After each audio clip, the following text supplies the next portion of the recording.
play, your backstory is all the things that make your character your character.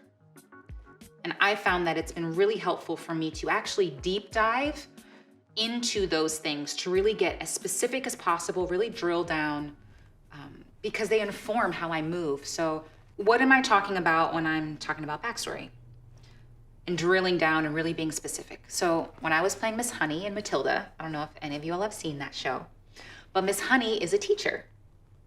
And one of the things that was interesting to me, because I'm very curious, I think all great actors are really curious, and I would like to think of myself as a great actor, or at least one that's always working to be better. But I had a curiosity about what is the difference between someone who teaches kindergarten versus someone who teaches college or someone who teaches middle school. I think this also was kind of a cheat because my mom taught middle school, and we've had conversations about how middle school teachers are very specific types of people because middle school is a very specific type of age. So that would lead me to believe, well, if that's true about middle school, then that's probably true for kindergarten teachers or teachers who teach 3rd grade or 9th grade or 12th grade or freshman year at colleges, right? So I went on my computer, I went on my laptop, and I was like, kindergartners, what are they like? What are some common character traits of people who teach kindergartners? And I came up with this list, right? So people who teach kindergarten tend to be very patient. They tend to be very adept at breaking things down. They're great listeners. They're good at incorporating many different mediums to help students grasp these basic concepts. All of those things aren't necessary for someone who's teaching 9th grade literature, right? So they helped me flesh out my backstory of, well, what type of person am I if I'm teaching kindergarten? Another way to look at backstory is to look at your unique self, your unique perspective, who you are. So for me, I'm a Black woman. I am a Black person. I am a Black human being. I'm figuring it out. But one of the things that I had never seen a Black identifying Miss Honey before. I'd never seen it. So me looking at my Blackness, I can't take that off. I can't act like it's not true. How do I justify my presence in this story that has never included me? Well, it helped that my father was a beautiful Black man. And one of the things that I made sure to ask, we had a dialect coach because the majority of the show is in RP, or the King's English.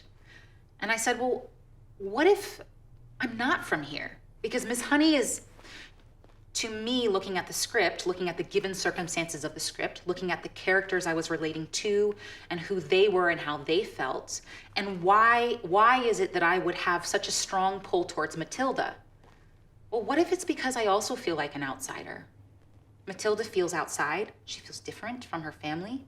So I see this little girl in my class who's so smart, who has so much capability, but who's quiet, who's withdrawn, who doesn't really feel like they fit in, but has such curiosity. Well, maybe the reason that I'm drawn to her is because I'm the same. Maybe I didn't fit in where I grew up, or maybe I was different in some way. And we ended up giving my Miss Honey a Scottish accent because I didn't grow up in England, even though the play is set in England. I was brought here, I was raised in Scotland and brought to England by my parents. Y'all starting to see the through line of the backstory. Essentially, when I was playing Miss Honey in Matilda, or really when I'm doing any role, I'm driven by a curiosity. I'm aware that the more that I can fill out who I am, where I'm from, honoring the given circumstances, right? Always honoring the given circumstances, but also seeing what isn't given to me. What do I have room to play with?